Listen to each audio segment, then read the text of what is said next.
परिचय। दिसंबर का महीना है। अनु बहुत रोमांचित है। क्रिसमस 25 दिसंबर को मनाया जाना है और सैंटा क्लॉस उसके लिए तोहफे लेकर आएंगे।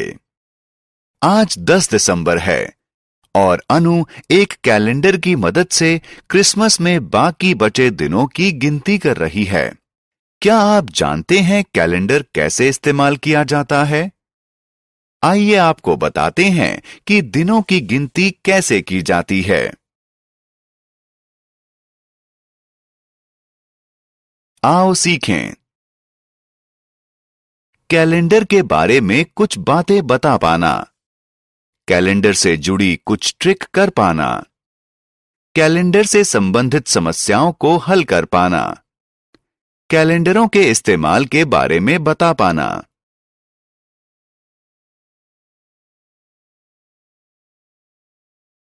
कैलेंडर क्या होता है? इस कैलेंडर को देखिए। आपको सभी दिन एक खास ढंग से लिखे नजर आएंगे। एक कैलेंडर दिनों को सप्ताहों में, सप्ताहों को महीनों में और महीनों को एक वर्ष के समूह में बनाकर रखता है। हर दिन अलग होता है।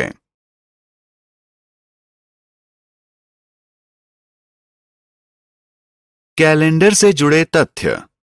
किसी साल में 12 महीने होते हैं। ये महीने हैं जनवरी, फरवरी, मार्च, अप्रैल, मई, जून, जुलाई, अगस्त, सितंबर, अक्टूबर, नवंबर और दिसंबर। अगर साल के सभी दिनों को गिना जाए तो उनकी संख्या होगी 365 दिन। हर महीना सप्ताहों में बटा होता है।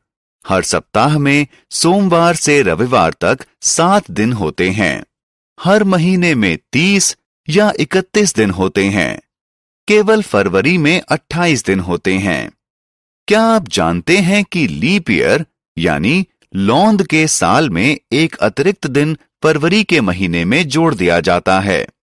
इसलिए लीप ईयर में 366 दिन होते हैं।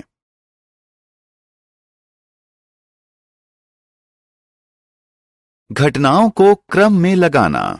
अनु स्कूल में है। उसने कुछ महत्वपूर्ण तिथियों को क्रम के बिना लगाया है। आइए इन घटनाओं को उस क्रम में लगाएं जैसे ये साल में आती हैं। पहले नया साल, उसके बाद गणतंत्र दिवस, उसके बाद स्वतंत्रता दिवस, उसके बाद महात्मा गांधी का जन्मदिन और सबसे बाद में बाल दिवस, जो हमारे पहले प्रधानमंत्री पंडित जवाहरलाल नेहरू का जन्मदिन है। कैलेंडर से जुड़े सवालों को हल करना। क्या आप जानते हैं कि कैलेंडर कई समस्याओं को हल करता है? आप बड़ी आसानी से किसी कैलेंडर पर दिनों और तारीखों को पढ़ सकते हैं। आइए जुलाई 2012 के महीने पर नजर डालें। क्या आप बता सकते हैं कि ये महीना कौन से दिन पर खत्म हो रहा है? जी हां, मंगलवार को। 13 जुलाई को कौन सा दिन पड़ रहा है? सही जवाब, शुक्रवार। दूसरे शनिवार को क्या तारीख है? बिल्कुल सही, 14 जुलाई। क्या 21 तारीख को रविवार है? नहीं, 21 तारीख को रविवार नहीं है। इस महीने में कितने बृहस्पतिवार हैं? जी हां, इस महीने में 4 बृहस्पतिवार हैं। कैलेंडर से जुड़ी तरकीबें।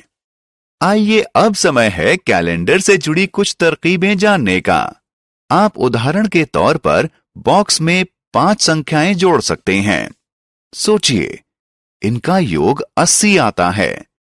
लेकिन ये योग हमें मिला कैसे? बस बीच वाली संख्या को 5 से गुणा कर दीजिए। याद रखिए कि यह जादू उन लाइनों के सिलसिले में काम आता है जिनमें 5 की संख्या होती है।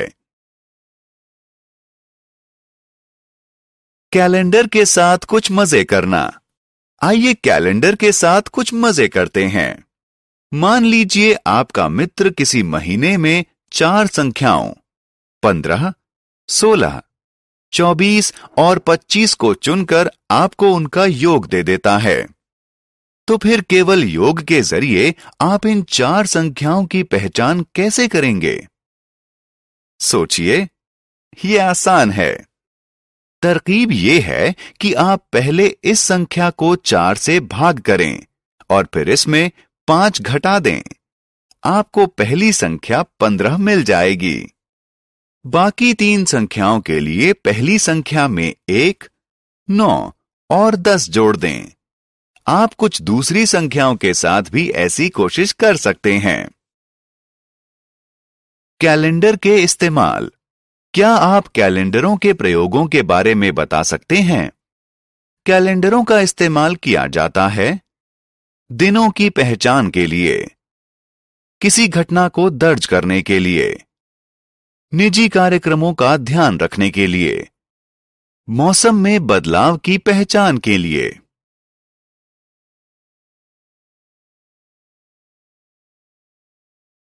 हमने क्या चर्चा की? कोई कैलेंडर दिनों को सप्ताहों में, सप्ताहों को महीनों में और महीनों को एक साल में समूह बनाकर रखता है। किसी साल में 365 दिन होते हैं जो 12 महीनों में बटे होते हैं। लीप ईयर में 366 दिन होते हैं। घटनाओं को क्रम देने में कैलेंडर मददगार होते हैं। दिनों और मौसमी परिवर्तनों की पहचान करने, घटनाओं को दर्ज करने और निजी कार्यक्रमों का ध्यान रखने में कैलेंडर उपयोगी होते हैं।